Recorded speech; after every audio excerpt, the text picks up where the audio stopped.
नमस्कार, news for nation देख रहे हैं आप। आपके साथ मैं हूं ऋचा शर्मा। हर बार की तरह इस बार भी बिहार में छठ बहुत ही धूमधाम से मनाया जा रहा है, क्योंकि लोक आस्था का महापर्व है ये। ऐसे में कोरोना संकट के बीच महामारी पर आस्था भारी पड़ गई है। और इस बार जिस तरीके से ठेकुए की खुशबू बिहार वासियों के घरों में पहुंच रही है, सिर्फ ये कहना उचित नहीं होगा, बल्कि छठ सिर्फ बिहार ही नहीं, देश और विदेश में भी मनाया जा रहा है। ये आस्था ही है, ये महिमा ही है, जिसने सभी को भाव विभोर किया है। और इसके साथ वो शक्ति भी दी है कि सिर्फ देश नहीं, सिर्फ बिहार नहीं, बल्कि विदेश में भी लोग छठ कर रहे हैं। ऐसे में इस वक्त हमारे साथ खास मेहमान हैं, जो कि समाज सेवी भी हैं और उसके साथ साइकोलॉजिस्ट भी हैं। हम बात कर रहे हैं डॉक्टर सुमन लाल की। सुमन लाल का नाम सभी लोग जानते होंगे, कोई परिचय की मोहताज नहीं है बिहार वासियों के लिए, क्योंकि आप इन्हें बिहार का मदर टेरेसा कहें तो कोई भी गलत बात नहीं होगी। लेकिन आज हम आपको इसलिए इनसे मिला रहे हैं क्योंकि कुछ खास बात है।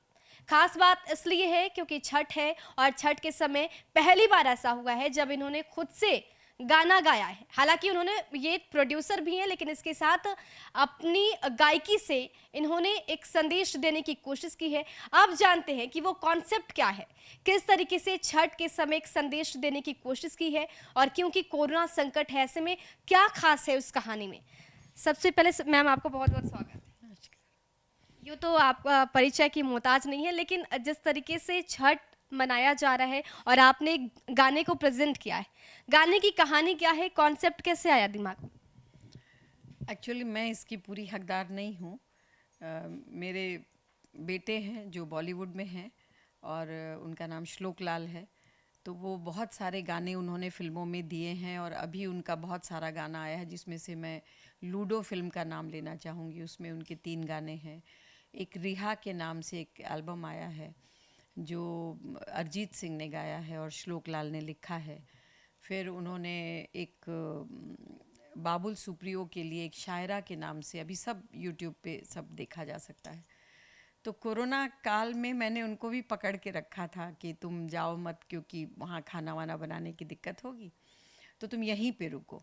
तो बहुत ज़माने बाद, 13-15 साल के बाद वो पटना में इतने दिन के लिए रुके थे। तो हम लोगों के बीच ये बातें हो रही थी कि यार भोजपुरी में क्या चल रहा है और इसको थोड़ा और बेटर कैसे, मतलब ये हमारी जान है भोजपुरी, तो उसको कैसे और थोड़ा सा सुंदर या कुछ उसमें कंट्रीब्यूट किया जाए, कुछ बेटर, कुछ और अच्छा। तो वो तो भोजपुरी बोलने वाले आदमी नहीं हैं, उनको नहीं आती है भोजपुरी, लेकिन मैं भोजपुरी जानती हूँ। मैं आगरा से हूँ और ज़मानिया हम लोगों का घर है। तो मैंने उसको कहा कि तुम एक गाना लिखो, इतने सारे गाने बॉलीवुड के लिए दे रहे हो, एक बिहार के लिए भी छठ के इस पर दो। तो उसने इसको गंभीरता से लिया और फिर उन्होंने लिखा गाना। और कॉन्सेप्ट यही हुआ कि एक माँ है जो हर साल छठ करती है, और इस बार वो एक्सीडेंट हुआ है उनका और वो अब नहीं कर पा रही हैं छठ। और बेटा अपना जहाँ नौकरी पे है वहाँ है, लेकिन उसको बार बार लगता है कि माँ जो है वो छठ करती थी, इस बार उसको बहुत अच्छा फील नहीं होगा, तो माँ को छठ करवाया जाए, हेल्प किया जाए, है ना। तो ये आस्था की बात है, जैसा आपने कहा, और सारे बिहार वासी और इनफैक्ट पूरे देश और विश्व में भी अब इसकी धमक है। लोग इसको पहचानते हैं, इस पर्व को, इसकी महिमा को समझते हैं। तो ये बस बात बात में एक बात आई और ये कॉन्सेप्ट आया कि इससे एक फ़ायदा ये होगा कि जो बच्चे हैं उनको ये रिस्पॉन्सिबिलिटी लगेगी कि हमारे माँ बाप जो करते हैं, जिस तरीके के उनके संस्कार हैं, जो संस्कार हमें देने की कोशिश की जा रही है, उसमें हमारा कंट्रीब्यूशन क्या होगा, हम भी उनको कुछ करें। तो वो बच्चा वहाँ से चलता है, अपने दोस्त से बात करता है, और मेन हीरो आपके सामने बैठे हुए हैं रक्षित जी। तो ये उसमें बेटे का रोल इन्होंने किया है। तो ये वहाँ से चलते हैं कि जाते हैं माँ को छठ करवाएंगे। माँ खुद से खड़ी नहीं हो पा रही है, व्हील चेयर पे हैं, तो माँ को हम लोग छठ करवाएंगे खुद जाके। और इस तरीके से ये गाना लिखा गया और माँ को इतनी हिम्मत बंधाई गई है गाने में कि वो छठ करने के लिए तैयार हो जाती हैं। और बाद में इसका एक महिमा भी दिखाई गई है, बहुत चमत्कार दिखाया गया है। और एक्चुअली ऐसा हुआ है, ऐसे चमत्कार होते रहे हैं। कोई अजूबा बात नहीं दिखाई गई है इसमें। चमत्कार होते रहे हैं, ईश्वर की कृपा होती रही है और बराबर हर व्यक्ति ने कभी ना कभी महसूस किया होगा। तो उसी चमत्कार को, उस भरोसे को, उस विश्वास को वहाँ पे दिखाने की कोशिश की गई है कि अगर आपने हिम्मत किया, आपके बच्चों ने आपको सपोर्ट किया, आपके परिवार का पूरा आपको सहयोग प्राप्त है और सब सर्वोपरि आपको ईश्वर की कृपा प्राप्त है, तो छठ माता की कृपा होती है और वो महिला खड़ी हो जाती हैं पानी में। उनको उनके बच्चे जो हैं, वो बेटे और उनके हस्बैंड, सारे लोग मिल कर के उनको पानी में ले जाते हैं और वो खड़ी हो कर के और अर्घ दे पाती हैं। बिल्कुल, तो आस्था की जो शक्ति है वो दिखाई गई है इस गाने में। हमारे साथ रक्षित जी भी हैं, वो एक्टर हैं और उन्होंने इसमें एक्टिंग किया है। आपसे जानना चाहेंगे कि आपने तो मतलब रियल लाइफ में तो दिखाया कि छठ कितना महत्वपूर्ण होता है। रियल लाइफ में आपके लिए छठ क्या है? सबसे पहले नमस्कार करेंगे आपको। और रियल लाइफ में छठ यही है कि वो उसको शब्दों में नहीं बांध सकते हम। जब से पैदा लिए हैं, जब से माँ से परिचय हुआ, तब से छठ से भी परिचय हुआ। बचपन से देख रहे थे, लेकिन बहुत दिनों से इच्छा थी कि ठेकुआ, पड़किया और जो ट्रेडिशन चलता आया था बचपन से, सुगवा के मारे ले, तो हम ये नहीं बोलते, बहुत श्रद्धा है उसके बारे में भी, सम्मान है उसके लिए, लेकिन कुछ इस बार हम लोग अलग कुछ बदलाव चाह रहे थे। और ये कंपोनेंट जो है अभिनेता का और लिरिसिस्ट का और डीओपी का, तो ये क्या है कि यहाँ पे परविंदर दा हैं जो हमारे डीओपी हैं, और इनके बल पे हम लोग बहुत कुछ सोच लेते हैं यहाँ पे। चूँकि बॉम्बे से हैं, वहाँ का ऑरा कुछ अलग होता है और कोई रिजल्ट जो चाहिए होता है वो यहाँ इस तरह से नहीं हो पाता है। और इत्तेफाक से कि श्लोक भी आए हुए थे पटना, बैठे हुए थे हम लोग घर में ऐसे ड्राइंग रूम में बैठे बैठे, परविंदर दा को बुलाया कि दादा ऐसा ऐसा है, तो बोले कि कीजिए। तो परविंदर दा के वजह से बहुत बल मिलता है हमको यहाँ पे शूट करने में, क्योंकि लगता है कि चीज़ें तो सोच लिए और कुछ अलग करने का विचार था। तो ये देखेंगे तो ये सूफियाना तरीके से है ये छठ। फिर हम लोग ने यूथ के बारे में सोचा कि वो हमेशा से देखता आया है, थोड़ा इसको हम लोग सिनेमैटिक करने का भी कोशिश किया और थोड़ा चमत्कार भी किया गया। तो सिनेमैटिक इसलिए कर रहे थे कि थोड़ा कमर्शियली भी लोग देखें इस चीज़ को, क्योंकि टी सीरीज ने इसको लॉन्च किया है। तो इन सारी चीज़ों से सारे टीम वर्क के साथ मिलके हम लोग, परविंदर दा, हम, श्लोक, ये बैठी हुई थी, तो लगातार चर्चा हो रहा था और हम लोगों ने इसको अलग तरीके से किया है और बहुत डिफरेंट है। और उम्मीद करते हैं कि यूथ लोग इसको बहुत पसंद कर रहे हैं और बहुत मार्मिकता है। आप अगर इसको एक बार देखेंगी तो आपके आंख में आंसू आ जाता, आपके ये गूज बम्स हो जाएगा, आपके रोंगटे खड़े हो जाएंगे इसको देखने के बाद। तो ये सारी चीज़ें थी और इसको हम लोगों ने इम्प्लीमेंट किया और बहुत अच्छा व्यूज़ है अभी और अच्छा चल रहा है ये, यही क्या कोशिश। लगता है आप यहाँ से बिहार से हैं या फिर आप भी मुंबई से हैं?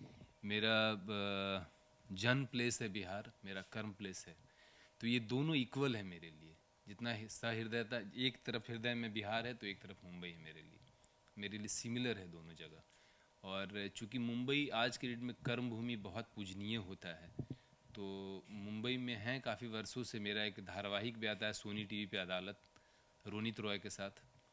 और अभी बहुत कुछ कर रहे हैं हम लोग वहाँ पे रह के, एड वर्ड भी किया है मैंने, प्राइवेट एल्बम्स भी किया है बहुत सारा, और धारावाहिकें आगे बात चल रही है। अभी हम लोग वेब सीरीज का प्लान कर रहे हैं, और चूँकि बिहार में बहुत शूटिंग होने लगी आजकल, और बता तो रहे हैं कि परविंदर दा डीओपी ऐसे हैं कि हमको फील ही नहीं होने देते हैं कि आप बिहार में शूट कर रहे हो कि मुंबई में शूट कर रहे हो। इनका बहुत अच्छा नॉलेज है। हम लोग कुछ भी शूट करके, इसके पहले हम लोगों ने पिछले ईयर हम लोग का एक गाना रिलीज हुआ था अपने बिहार में करके, टी सीरीज से ही। तो उसके जो डीओपी दादा थे वो बोले, अरे कहाँ से करके लाया हो, ये मुंबई का कैमरा मैन है क्या कोई? हम बोले कि नहीं, वहीं के हैं। तो इनकी वजह से बहुत कुछ सोच पाते हैं, यहाँ पे कर पाते हैं। एक टीम बनी हुई है हम लोग का। अब श्लोक भी चूँकि वो पूरा हाईटेक हैं, वो थोड़ा उनका ऑरा बहुत बड़ा है उस लेवल पे, तो उनसे एक्सपेक्टेशन नहीं था, लेकिन कन्विंस किए और छठी मैया की कृपा ही थी कि वो कन्विंस भी हो गए। वो वेस्टर्न कल्चर के आदमी हैं वो पूरी तरह से। बिल्कुल रक्षित, आपने बताया कि आप यहीं से हैं, बर्थ प्लेस आपका बिहार ही है, तो यहाँ पर छठ से जुड़ी कोई आपकी मेमोरी होगी, कोई यादें होंगी? बहुत सारी यादें हैं। कोई ऐसी यादें जो आप शेयर करना चाहते हो? यादें कि छठ में क्या होता था ना कि बचपन में बहुत जो यूथ लोग थे वो बहुत ज़्यादा बदमाशी भी करते थे यहाँ पे, लड़कियों को छेड़ देना, दौरा के लिए बहुत लड़ाई होता था। हम लोग को याद है कि सुबह हम लोग 2-3 दिन पहले ही से सब लोग अपने अपने गुट का लड़का लोग लेके जाते थे और पूरा वहाँ पे निशान बनाते थे और रात रात भर रुकता था सब लोग। ऐसा कभी हुआ है कि आपने कुछ करना चाहा हो या फिर कुछ आप छू रहे हो और मम्मा ने आपके बोला हो कि नहीं इसको छूना नहीं है, अरे वो पवित्र तो यार आप पवित्रता। पूछिए ही मत। फिर उसके लिए तो बहुत मार पिटाई कुटाई होती थी। और वो इस गाने में फ्लैशबैक में दिखाया भी दिखाया भी गया है। कि हम कुछ ऐसे छू रहे हैं, हाथ झूठा है मेरा और ये हमको ऐसे ऐसे मना करते हैं, अरे यार क्या हुआ ये। तो ये चीज़ें हैं भी, बहुत सारी यादें। बहुत सारी दूध नहीं छू देते थे हम लोग जाके। हम लोग बोलते थे फल नहीं खाते थे, लेकिन छठ के वक्त बोलते थे जिस दिन फल नहीं खाना होता, जो जिससे अर्घ पड़ता है, तो उस दिन फल का हट करते थे हम लोग, जिद करते थे कि नहीं आज तुमको एप्पल खाना है, आज बनाना खाना है। तो मार कुटाई खूब होता था और बहुत मजा आता। अरे छठ छठ है यार, छठ के बारे में, शब्दों के बारे में। बिल्कुल। आपकी क्या मेमोरी रही है मैम? क्योंकि आपने तो आप काफ़ी समय से आपने छठ देखा होगा, तो कभी बहुत किया? साल किया है, बहुत सालों तक किया है और बहुत लोगों के लिए किया है। किसी के लिए मन्नत मांग लेती हूँ मैं और किसी के लिए भी छठ कर लेती हूँ मैं और पूरी होती है छठ। और इस बार तो ऐसी मन्नत पूरी हुई है जिसका जिक्र मतलब मैं शायद वर्षों वर्षों करती रहूँगी कि मेरा बेटा लिखा गाना, उसमें मैंने भोजपुरी में मैंने लिखा। इनके जैसा आदमी जो ये बार बार कह रहे हैं, सचमुच में टीम अच्छी होने पे काम कितना स्मूथ होता है। ये परविंदर एकदम बेटे जैसे हैं, रक्षित हैं और एक यामिनी भी थी, मैं उनको भी नहीं भूलूंगी, वो भी थी हम लोग के साथ। और टीम इतनी सुंदर, इतनी बढ़िया टीम बनी हुई थी हम लोगों की। और सारी शूटिंग हमारे अपने घर से और अपार्टमेंट हम लोगों का बहुत खूबसूरत है, उस अपार्टमेंट से, दुर्गा मरीन ड्राइव है ये, तो उससे किया। तो ये ऐसी मेमोरी है ना जो वर्षों वर्षों तक नहीं जाने वाली है। क्योंकि एक तो उसने लिखा, फिर मैंने उसको भोजपुरी में किया, फिर बेटे ने गाया, मैंने गाया, इसने उसमें एक्टिंग की, इन्होंने कैमरा पकड़ा। तो एक ये पूरा घर का माहौल, और इतना खूबसूरती से ये निकल के आएगा ये बिल्कुल नहीं लगा था। तो मैं तो फंसी हुई थी। मेरे लिए एक माने कहते हैं ना कि आकाश से गिरे खजूर पे अटके वाली बात थी। एक तरफ इतना भारी एक्टर जो 20 साल से एक्टिंग के इसमें इन लोगों ने अपना पाँव जमा के रखा हुआ है। मेरा बेटा इतना बढ़िया कर रहा है अभी वो म्यूज़िक के फील्ड में, इतना अच्छा सिंगर भी है वो और बहुत अच्छा लिख रहा है। प्रीतम भट्टाचार्य हैं, प्रीतम प्रीतम दादा जो हैं म्यूज़िक के मतलब बॉस हैं, वो वही इतने वर्षों से वही जमे हुए हैं। तो उनके साथ वो काम कर रहे हैं, हेड लिरिसिस्ट हैं वहाँ पे और म्यूज़िक कंपोज करते हैं। तो एक तरफ इतना भारी आदमी का उधर म्यूज़िक के फील्ड में, एक तरफ इनका, और मैं तो न गाने में थी न मैं लिखने में थी। लेकिन सचमुच में छठी माँ की इतनी भारी कृपा हुई कि इतना सुंदर गाना लग रहा है। मैं नहीं, I am non singer person, लेकिन वो गाने पे लोगों ने कहा कि अरे एकदम माँ की आवाज़ लगती है, तो मुझे बहुत अच्छा लगता था सुन के। तो ये सारी चीज़ें जो हुई वो बहुत ही अद्भुत था और छठ के लिए एक नया माइलस्टोन क्रिएट करेगा। क्योंकि अभी तक वाकई में एक ही ट्यून पे हम लोग सुनते आए, वही सुन के बड़े हुए, 50 साल से वही गाने सुन रहे। इतने मधुर गाने हैं वो, इतने सुंदर हैं, इतने मोहक हैं, लेकिन उसके बावजूद हम लोगों ने हिम्मत की। और ख़ास तौर से इसमें हम श्लोक का ज़रूर, और उसकी टीम, वहाँ कार्तिक हैं, उनके फ्रेंड हैं, ये लोगों का म्यूज़िक का पूरा टीम है। तो हम लोग के पास एक पूरी टीम है आज के डेट में, कैमरा पर्सन है, एक्टर है, सिंगर है, मैं हूँ, उनके पूरे साथी लोग हैं। तो एक पूरी अच्छी टीम बनी हुई है और हम लोग अगले साल के लिए भी गाना लिख रखा है, बहुत सुंदर सा छठ का गाना अगले साल भी हम लोग निकालेंगे छठ पे गाना। तो हम लोग एक ट्रेंड को कोशिश कर रहे हैं बदलने का। वो ट्रेंड बुरा नहीं है, वो बहुत सुंदर है, लेकिन बदलाव तो हमेशा वेलकम होता है ना, अगर अच्छा बदलाव हो। तो इसमें बिल्कुल भी एक अलग तरीके से, सुफियाना जैसे इन्होंने कहा, बहुत ही मधुर तरीके से, बहुत ही धीमे धीमे उसको लेकर के और आया गया है और बहुत ही संवेदनशीलता के साथ इसको पेश किया गया है। तो मैम आपने कहा कि आप नॉन सिंगर हैं और आपने कभी गाना नहीं गाया, और आप ये भी कह रहे हैं कि इधर जो एक्टर हैं वो काफ़ी आप बोले कि प्रोफेशनलिज्म उनमें उनके अंदर है। आपके बेटे ने जो लिरिक्स लिखा है वो भी काफ़ी, हाँ बिल्कुल गाया भी। लेकिन आपने पहली बार ये ट्राई किया है यूँ कह ले तो हम बिल्कुल चाहेंगे कि आपसे वो 2 लाइनें सुने जो आपने गाया है। उसका शुरू ऐसे होता है कि बेटा कह रहा है कि माई रे चलना छठ के परब कइल जाए, है ना, चलना सूरज मल के अर्घ देवल जाए, है ना। तो उसमें फिर माँ कहती है, कैसे करब हम बरत, कैसे देहब हम अर्घ, क्योंकि वो तो व्हील चेयर पे है। तो कहती है कि कैसे करब हम बरत, कैसे देहब हम अर्घ, छठ के परब बा कठिन, एकर नियम बा अलग। फिर वो कहता है माई रे। फिर वो जब और उनका आगे आता है तो बाद में हम तैयार हो जाते हैं, तो हम कहते हैं कि कुसुम साड़ी पहिर के, चनन अछत सूपे धर के, अर्घ देवे के दीहन छठी मैया जोर, अबरी करब हम बरत पीछे, अब ना हटब पूरे मन से मनाइब हम छठ के परब माई रे। तो इस तरीके से वो तैयार कर लेता है माँ को। अभी भी मेरे रोंगटे खड़े हो रहे हैं बिल्कुल कि किस तरीके से फिल्माया गया और कितना नेचुरल आपको लगेगा ये, क्योंकि इसमें कोई बनावट नहीं था। मैं जैसी अभी दिख रही हूँ आपको उसमें वैसी ही दिखूंगी। अच्छा, इसमें मज़ेदार बात है, एक्टिंग बताया ना कि एक्टिंग इनके सामने करनी थी, तो वो एक अलग तरीके का मेरे लिए प्रेशर था। पर मैं जैसी दिख रही हूँ आपको वैसी ही दिखूंगी उसमें, जैसे ये लोग हैं। बहुत कोई मेकअप नहीं, बहुत कोई ताम झाम कुछ नहीं करके बहुत ही साधारण तरीके से इसको लाया गया है और एक तरीके का इनकरेजमेंट किया गया है कि और लोग भी बिहार से इस तरीके के, हाँ, संदेश है, आए, निकलें, कुछ अच्छा करें, अपने अंदर की क्रिएटिविटी को जगाएं। संस्कार को जोड़ने का एक बच्चा पूरा मॉडर्नाइज है, बाहर रह रहा है वो, लेकिन छठ के लिए वो प्रिपेयर है। नौकरी छोड़ना पड़े, बिजनेस को ड्रॉप करना पड़े, लेकिन वो जाएगा। मतलब उसने एक जीवांत रखा है अपने संस्कार को। एक मैसेज है यूथ के लिए और आने वाले पीढ़ियों के लिए कि यार तुम कितने भी मॉडर्न हो जाओ, कितने भी अपर लेवल पे चले जाओ, लेकिन तुम्हारा जो ट्रेडिशन है उससे काफ़ी क्लोज रहो। तो सब चीज़ की एक महत्व होती है। जैसे ये और छठ के बारे में मैंने आपको शुरू में ही बोला कि शब्दों में कोई भी इसे बांध नहीं सकता है, निरुत्तर है इसके बारे में। और जब जब मौका मिलेगा हम लोग को, ठीक है, क्योंकि हम लोग का बहुत बिजी शेड्यूल होता है, और दादा को भी हम बोल रहे हैं कि आपका इतना अच्छा हाथ है दादा, आप बॉम्बे चलिए, ठीक है, तो बोले नहीं नहीं मैं बिहार में हूँ अभी, क्योंकि आपके लिए बिहार में भी तो कोई चाहिए काम करने के लिए। और दादा का सहयोग रहा है हमेशा। अकबरदा हैं जो अभी DOP पे, इनसे भी बहुत बात होती है हमारी।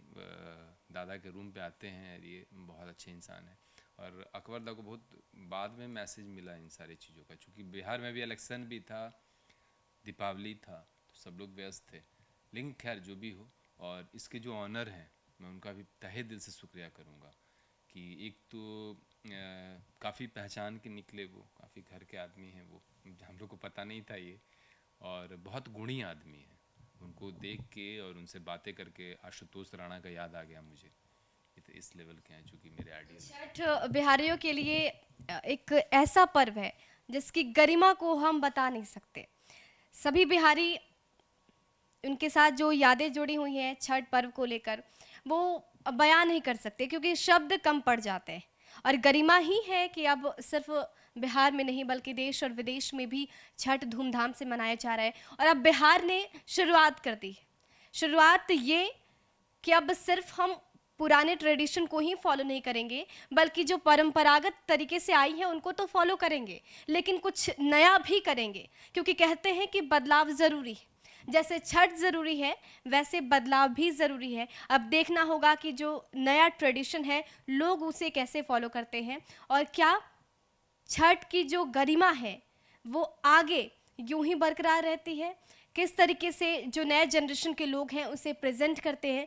क्योंकि अब तक हमने जितने गाने देखे, और अभी मैम ने जिस तरीके से बताया और रक्षित सर ने भी बताया कि जिस तरीके से मेमोरीज है छठ से जुड़ी हुई वो कभी ख़त्म नहीं होती हैं और ना ही हम उन्हें पिरो सकते हैं शब्दों में। तो ये कहना बिल्कुल भी गलत नहीं होगा कि छठ हमारे लिए कुछ ऐसा है जिसको हम शब्द नहीं दे सकते।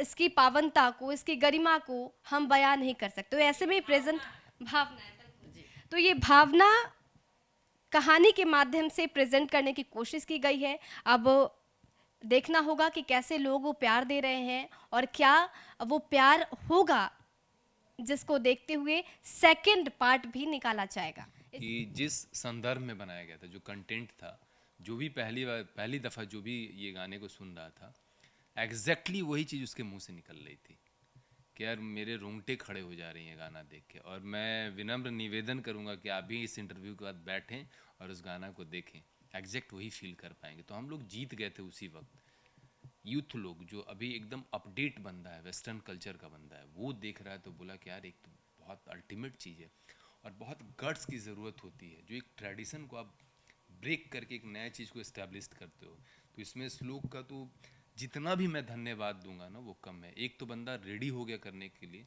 क्योंकि मैं जानता हूँ बॉम्बे में मैं साथ में ही रहता हूँ, तो मैं जानता हूँ कि बिल्कुल वेस्टर्न और बिल्कुल गंभीर किस्म का आदमी है बहुत संवेदनशील। और माँ ने जब उनको प्रेशर डाला तो माँ माँ है, तो रेडी हो गए वो। फिर परविंदर बोले कि भाई डीओपी कौन है, तो फिर परविंदर दा से मिलवाए उनको। तो इनसे जब उनकी बातचीत हुई तो उन्होंने बोला कि ओके। तो सब लोग का बहुत धन्यवाद, आप लोग का भी। और मैं चाहूँगा कि ये गाना सुने और स्प्रेड करें लोगों के बीच में इसको।